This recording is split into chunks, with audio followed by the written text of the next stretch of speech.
Salam and peace. This is Chantal of Honored Womb, author of Peaceful Periods, and this is our ongoing Womb Keeper chat series where we talk about honoring the womb as a lived, embodied reality. Today, our conversation continues with Shannon of Homemade Families. Shannon is a licensed midwife and author of Born Far From Home, Birth as Muslim Families.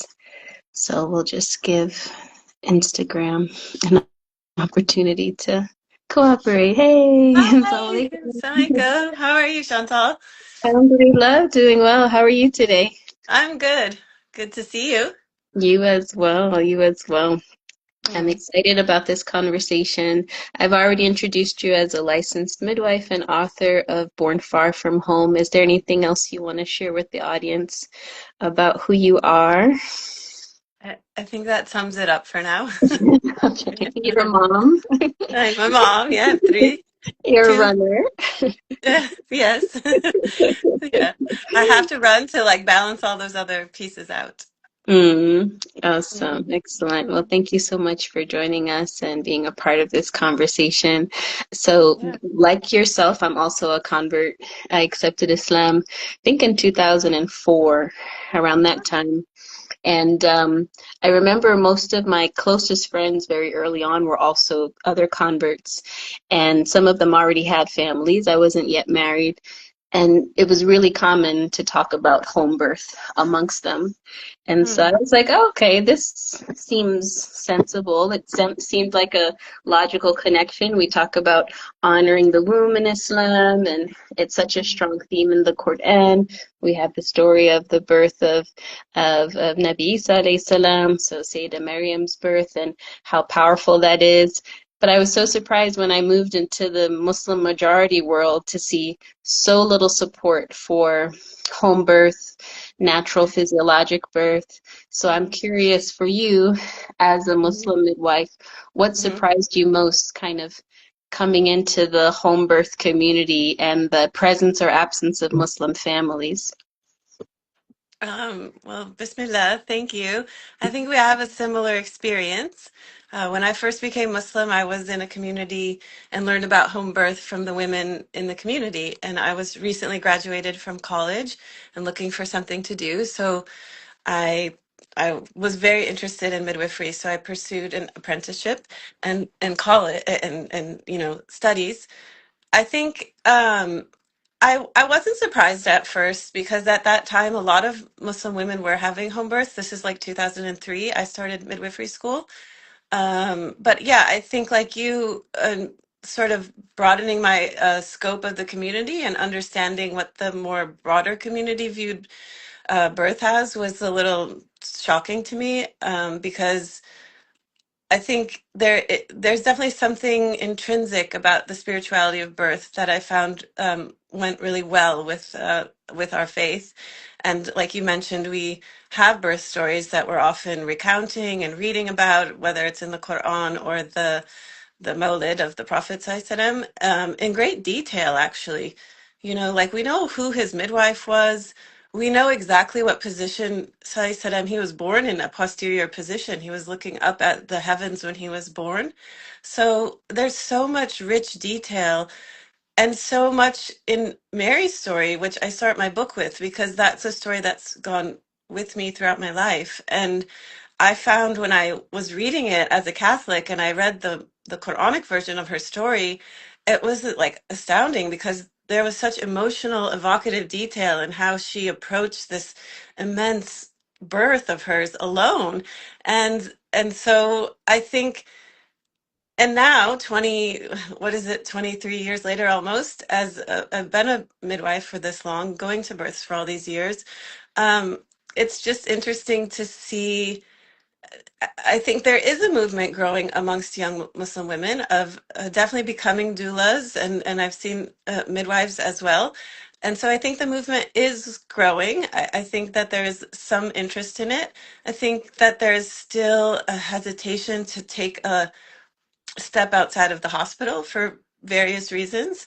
Um, And that's fine. I think, it's as long as we keep this option open of home birth and develop our knowledge of it, the hospitals, it's not going to be for everybody. Yeah. Mhm. Can you tell us a bit about how setting impacts the physiology of birth or the experience of birth? Like the choice of where you're birthing, how does it impact the actual experience you're having? I think I mean, I'm in America, so all I know is the maternity care system here. And I don't know it that well, to be perfectly honest. I've had my children outside of the hospital, and my profession has focused on birth outside of the hospital. Reading the statistics and having taken care of women who've birthed in that setting and have had not ideal experiences, I do know that birthing at home is for women who are interested in it, it offers the closest approximation to how birth is physiologically meant to be. Like if you break it down to the hormonal level, oxytocin is a shy hormone. It does really well under settings of warmth, trust, and intimacy, privacy. And the hospital is usually cold. There's usually strangers. And so just on like a basic hormonal level of how contractions are sustained and how strong they are and how they're made, doing it out of the hospital makes the most sense. I mean, I know all of the women who I birth with. Like I'm at their births. I've been doing all their prenatal care, so I'm not a stranger when I step into their home. And there's a trust that's there, that they've trusted my skills and I'm trusting their ability to birth, that I think also really impacts the birth. It helps the mom to settle into her experience and trust it on an even deeper level. Hmm. Yeah, that I've had a hospital birth, a birth center birth, a home birth, and I feel like Oh, in okay. in that order, that's also been the gradient of like how positive and impactful the experience has been. And so for me, like on a visceral level, it's so real how the setting shaped the experience for me personally. So it just makes sense. You know, there was a lot of deep trust, Mhm. especially being at home, that things are as folding they're unfolding as they should. And I Mhm. actually Mhm. remember, naturally birth in it when it's allowed to unfold, it does have its transition and its intensity. And Mhm. I always remember my thoughts through my births. I don't remember the Wow. sensations in detail, but I remember what I'm thinking. Mhm. And with my last birth, which was a home birth, I remember thinking in my mind, I'm so glad I'm not in a hospital because I would take any drug, legal or illegal, Yeah. to make this stop. Like, That's true. That alone will make for a natural birth. If you have to actually like get your shoes on and walk out the door, you might as well just finish at home. yeah, like Yeah, yeah. it was just, you get to that point of, that kind of breaking point where you're near the end, you're near the end of that point. But Mhm. there's that moment of anyone trying to rescue me. I would be so susceptible to someone's offers to like make it all stop, make it all just Oh, pause. yes, It's the wanting the definitely. pause that always Yeah. really, really stands out to me. That moment in birth where you're like, can I just get a little break? Like, can I just get a little break to recoup? So, how do you Mhm. prepare moms for the intensity of what labor can become, and as well as the rite of passage and the spiritual transformation that also comes in that process? Yeah. Oh, somebody commented. Should we read her comment? Sure, you can. I can read it. The key difference is there's also spiritual hygiene with home births compared to being surrounded by multiples at a facility level. For sure, like hearing other people That's a good point. birthing Yeah.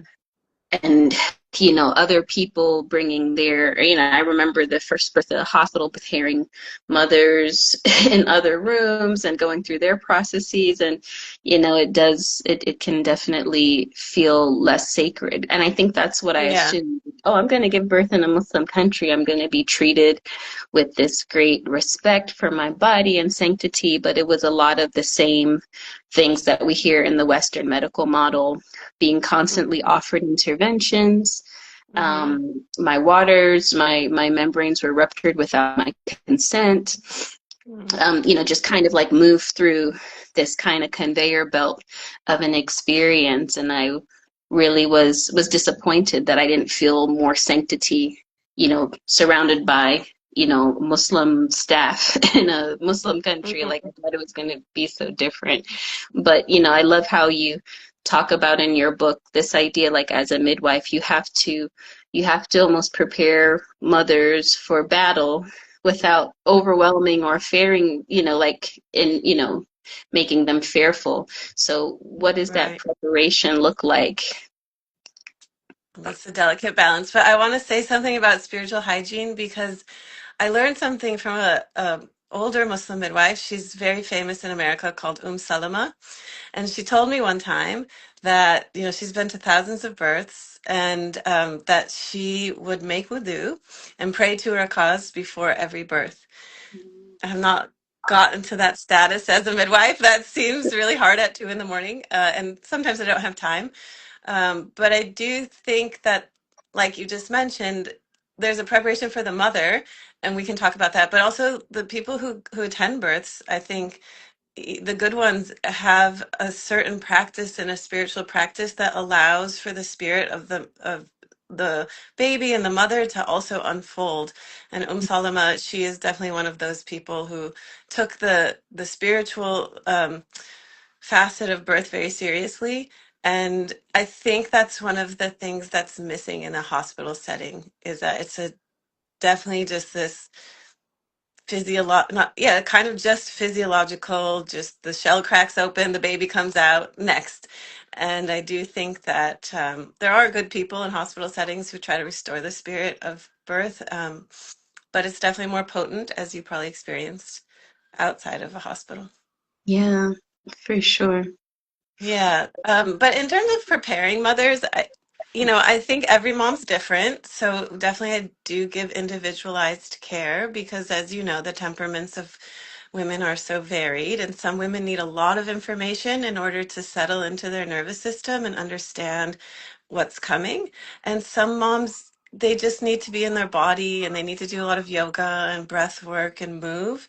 And so I think, I try to, this part of my prenatal care, to get to know mothers and see what is going to help prepare them for this big task ahead of them without overwhelming them. But I do tell every mother that it's hard but doable, which it Yeah. is. Yeah. Mm-hmm. Because I feel like in general, there's just this, at every turn in the medical model, especially when it comes to women's health, there's this attempt to rescue you, like, oh, your periods are painful, here's a pill, we'll rescue you from the horror or the villain that is your period, or you're not conceiving, we've got a pill for that and we'll take care of that for you. And Mm-hmm. I think it just kind of follows this pattern of, again, of just rescuing women from their bodies instead of allowing them to understand their bodies, listen to their bodies, and get more, become more aware of what work they need to do, as opposed to promise of a pill that's just gonna, take away any difficulty, any hardship. I mean, do you feel like we're losing something surrendering to this kind of pharmaceutical medical model, as opposed to going through the fullness of birth when everything is low risk and there's no emergency?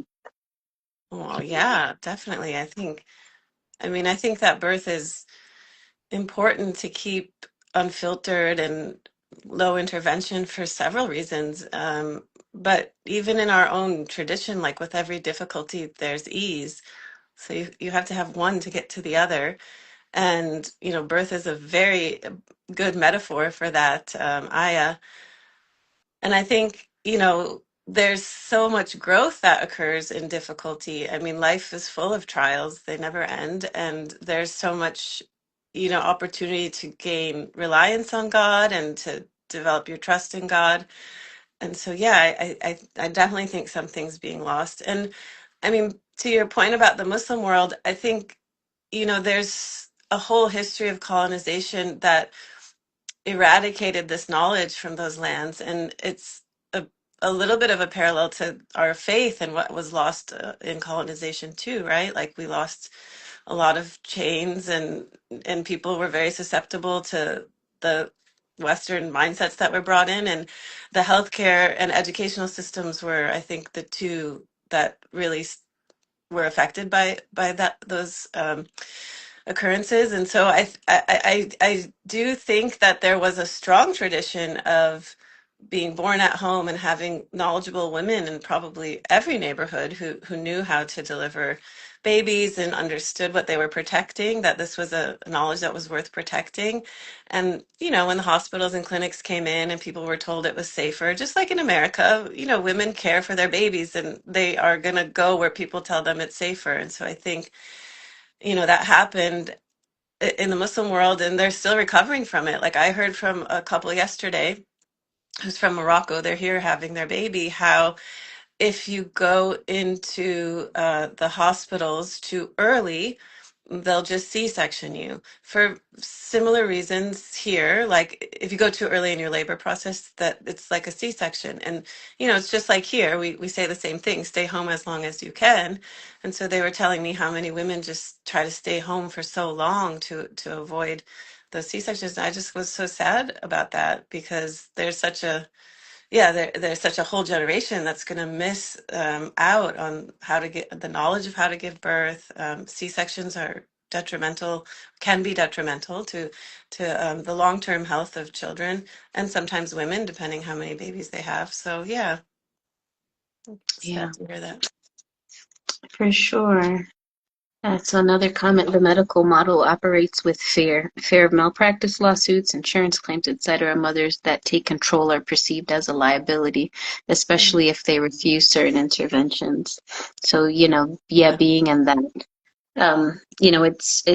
it's tricky because you're really silenced a lot. If you make too many requests or ask too many questions. I remember being told that in my hospital birth, you read too much was what I was told Oh, after I wow. gave birth. When I was asking, what are you doing to my daughter? They were like, You read too much. you read too Wow. much. It's a red And flag. Yeah. right, kind of late. The baby was already, at that time, and again, you don't get that opportunity to really cultivate a relationship with the people who are going to be around you in that tender, vulnerable time. And so, Mhm. I certainly feel like women leave birth experiences, how a woman feels in her birth experience definitely impacts what follows and how she's able to integrate her birth and process what she's experienced. There's a lot of residual trauma that women feel when they felt like they were not heard, or things Absolutely. were, they were handled in ways that didn't really feel respectful, didn't Mm. feel sacred in any way, and then they have to stay with that residue. I'm also really surprised by how many women will tell me can't they can't make certain choices for their bodies because someone else doesn't approve. Even when it comes to like womb steaming, for example, people say, "No, I can't. My husband wouldn't approve, my in-laws wouldn't approve, my doctor." Mm. And so to me, that's another space where it just confuses me, like why women feel like they have to get other people's permission about what they do with their body and Their bodies. Yeah. their autonomy, their sense of autonomy. So I really loved my conversation with Mama Shafia. She was just very clear at 21 Mhm. with her I first heard that. birthday. Yeah, she just was Yeah. like, "Well, I'm going to be here. You can go to the Yeah. hospital if you want to." And I do feel like sometimes you don't see that so much in, at least in some of the Muslim communities, that some of the Well, women leave.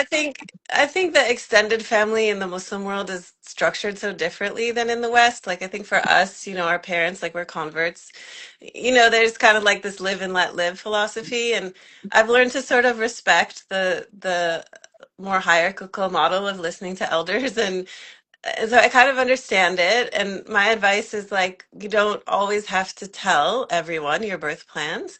You can just say I'm delivering with a midwife, and you can let them know maybe like what the hospital we may transfer to, and that's all they need to know. And after the birth, when everything's gone fine, they can FaceTime them from their bed and shock them and say, "Why are you home already?" And they've had a home birth. Because I do think it's probably stressful for their in-laws or their parents to who have come from other places, perhaps, and to like think of what could go wrong. They just don't understand home birth.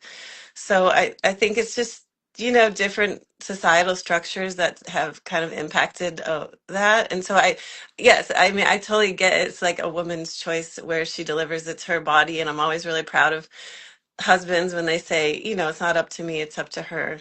Like I do respect that about them. But there, like the comment mentioned, there's a lot of fear around birth in our communities. And I don't know where that comes from. I think it's a combination of maybe bad birth experiences, maybe seeing loss on a maternal or infant level more than our maybe our peers in the West have seen. And I also think that there's also just this implicit trust in the modern medical system that happens, and um, it's trust that's not well warranted. Like there's so many bad birth outcomes, like you mentioned. There's so many birth trauma stories. There's so many women who start motherhood just at a deficit. When you have your baby at home, like Chantal, you, I mean, not everyone, but most women feel such a renewed confidence and spirit and like this well of like empowerment that they didn't have before. Birth is a difficult thing, and when you do it, you feel so proud of Yeah. their achievements. And I think that's such a strong place to start motherhood from. Motherhood is not easy. And so my oldest is 20, like I still draw so much like strength and positivity from my experiences birthing him. Like it's something that sits with you forever. And they say that women in nursing homes, like their births are the last things to leave their memory. Like if they Mhm. if they start forgetting other things, birth is very vivid for women. Wow. And I think that, our prophets always have encouraged us to have big families. And you can have a big family, with a hard birth experience, but it's so much more healthy and vibrant to start motherhood with a positive experience, and then you want more children. And in my experience, I'm in the Bay Area where people have barely one child, and in my practice, people have larger families. And I had a mom in August, she had her baby, it was her third. They're a very successful couple. And, the type two income professional couples who don't tend to have three babies here. And when she was done, she said, literally like 4 minutes later, she said, "Shannon, I did this for you. I just wanted to do this again with you." And so I think it's not about me, but it does allude to the fact that there's something very positive and affirming and just really joyful about birthing on your own terms. So I think that as Muslims, we should consider, how our babies are coming into the world, and find a practitioner who's going to listen to you and who doesn't lead with fear. I mean, fear is from the devil. Like we can't be afraid. This is something that Allah designed us to do, Yeah. and it's very doable with good support. And you can find good support. I mean, it's not hard. And I don't know how the home birth situation is very much outside of California, but I know there's a lot of doulas, you know, who would stay Yeah. home with you. Yeah, yeah, Yeah. that's so true. Like the strength, like you said, that feeling of feeling so strong and capable. I remember someone Hmm. talking about something being hard, and in my mind, I was like I just gave birth to my baby on a bed. Like, Yeah. what's your definition of hard? You know, like Exactly. it's just kind of it really also it's empowering, as people say, it's very empowering to feel the the strength of your own body, and the capacity of what's able to happen through you is very powerful.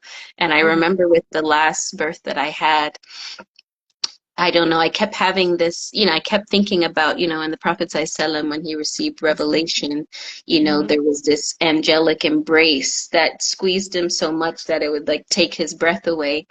And I Yeah. would often think if labor is the closest we feel, like the closest experience we have to this angelic, like this divine embrace, because something is being revealed and it's a baby, but it just made me think of what it could feel like to feel this deep embrace from the unseen in a Mm. way that, you can't really compare it to something you experience in the seen world. So it just was a That's an metaphor that interesting metaphor. Yeah, that's very interesting, I, Chantal. I took that into that last birth with me. So with your book and your years of experience, what is your hope for how every mother experiences birth? Well, I think I have a large practicing Christian population in my practice. I don't tend to have a lot of Muslims in my practice. It's a home birth practice, and I do see that they see birth as an affirmation of their faith, and they enter it with this idea that their bodies were designed to do this by God, and that they're gonna taste a little bit of kind of what you just alluded to, something they don't call it the unseen, but something like that, like something that they can't normally access about their creator, um, outside of birth, and that he gave this to women as a way to grow nearer to him. And I do feel like I wish that we can come to this point in a in a real way, that we also can approach birth with less fear and more positivity about, like, what am I going to discover in this process, you know? And I did write this book, Born Far From Home, and each chapter is a birth story, because I mean, one, it's my story, like you've read it, Chantal. So one is my story of like trying to integrate Islam into who I am after conversion, and I do that through attending births because I did midwifery around the same time. But I really hope that it can show, because I've had young Muslim women who read it, like, and I'm just like, I never really thought about that when I was writing it, and they love it, and they're not even married, and I'm just so happy that they've already read through these positive birth stories before they're married, because we don't have enough of them. You know, I think that maybe it's not something that's talked about in the home very much, or I don't know. Maybe they do have positive birth stories, and I don't know. But I do hope that, you know, these is another layer of positive birth stories, all out of the hospital birth stories. And I think that I hope that we can build on these positive birth stories and create our own understandings about birth and our own traditions around birth. And yeah, I think it's important for our families that mothers start their families strong and healthy and empowered. And we need stronger families to make a stronger community. So I hope Yeah. that people do consider that home birth is an option. I do too. I remember reading your birth story when it was on your blog many years ago. It was just Oh, really wow. Yeah, that's a long time ago. yeah, I remember Yassine's birth story and just how beautiful and like I think it was just really for me very impactful how your spiritual experience it was weaving in through your labor and birth and it does. I think we have to really like not be afraid of intensity and rites of passage and these experiences that are by design meant to stretch you literally and figuratively, but not to break you. They're not intended to break you. Birth is not meant to break you, break your spirit, break your body, Mhm. or break your identity or your Yeah. concept of yourself. And it is such a healthier place to start your mothering journey, learning to trust yourself, to be Yeah. stretched, to know that that ease is coming, to know that you can cope with hardship and not just run for the way out all the time, All the like time. Yeah. elective, like get me out of this difficulty. There's so much growth there, and I think we belittle how impactful and how powerful it is to be grown and stretched and really lifted through these experiences. So Mhm. alhamdulillah. Thank you for your comments. I know another comment came in about hypnobirthing, addressing collective fear that dilutes the frequency of mother's motivation. Oh, for thank you. birth, and fear is a runway for exhaustion. Yeah, unnecessary interventions where mothers decide to transfer because the spouse family is fearful, and you just feel more pain. There, Yeah. the feeling fear and feeling like something is happening to you instead of for you is a very, very different circumstance. So, Well, they have a name for it. It's called the fear, pain, tension cycle. So mm, when you're fearful, then you feel more pain or more tension, and then you feel more pain, and then you feel more fear. So it definitely has an effect. And my advice when I'm talking about family members at a birth is I really think you should reduce the number of people at your birth. I mean, there are some women who are just uniquely social and they who have don't all the mind parties. all of the eyes on them, but the Yeah. majority of women do better with less people. And especially if you think like your relatives or your mother or your mother-in-law is going to have any nervousness about the birth, I think it's a really good idea for their sake and for yours, to not have them around until, I mean, they could come when the baby's still attached to the cord. They don't have to miss like the whole thing, but you're so open and sensitive when you're birthing that even though you're not looking like you're paying attention to all the people around you, on a real level you are. And so her nervousness you're gonna feel it. And I have to Mm, say, I have transferred mothers because of relatives at a birth mm, who didn't. I mean, most women of that generation don't know birth very well. So they themselves have had interventive births.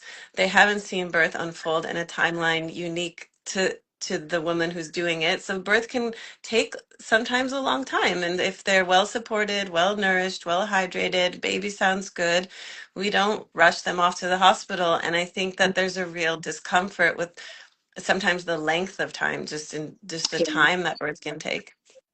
Yeah. Yeah. And people again, that discomfort with discomfort, like really not Yes. knowing Yeah. how to hold the space, really not knowing how to be there and to not bring all of your stuff and all of your baggage into this Right. space is so important. And when you were talking about that fear, I think it has a lot to do with birth leaving the community, right? Like we don't Hmm. it's not just this normal thing anymore. So, Hmm.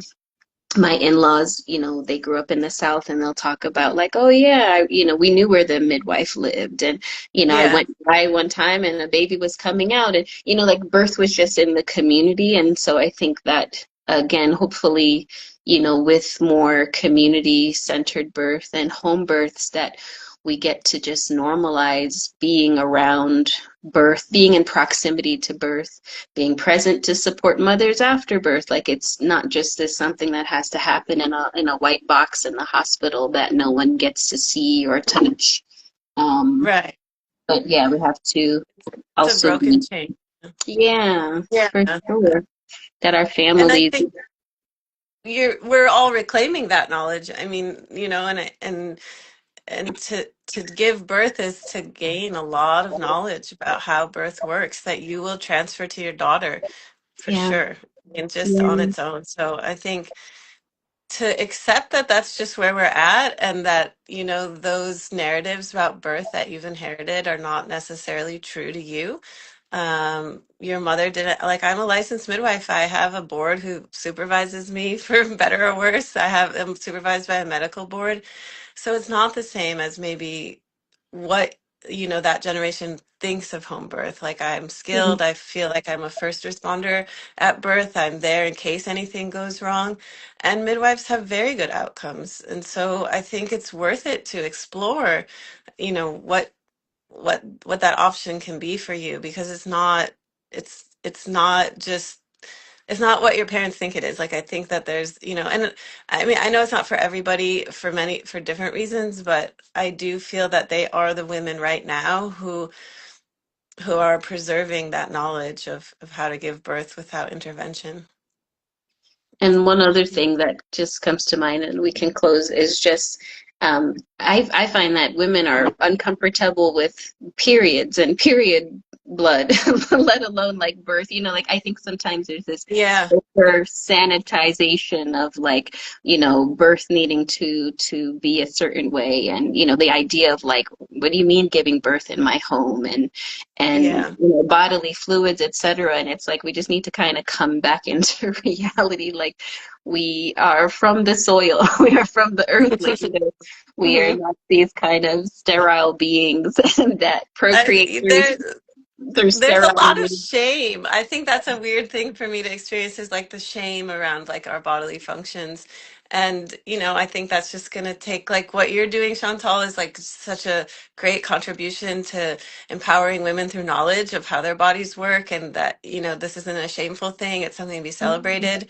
And so I think, yeah, like what you're doing is so important. And you're touching young women too. So to just start with the menstrual cycle and having it not be something dirty or shameful, but a way that God made us and in a way to understand how our bodies work through, the signs of ovulation. Like these are all pieces of knowledge that we're returning to each other.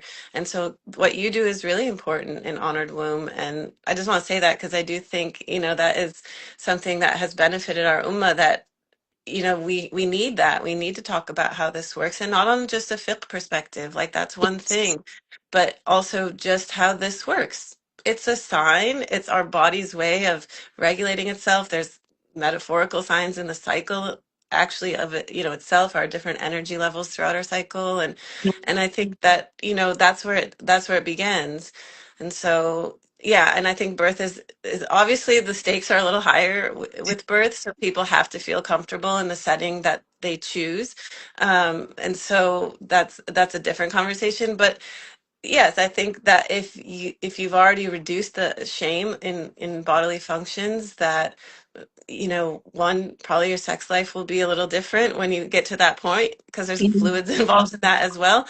And then in what comes after that, in birth as well. And um, I always say, just as an aside, that midwives, we have like a half a bag of trash. It's like very clean. There's not a lot of body fluids. We clean as we go, and nobody knows you've had a birth bleed. It's not gonna be like blood smeared on the wall for the rest Yeah. of your life, or like people's have these, these different notions for sure, and Oh yeah.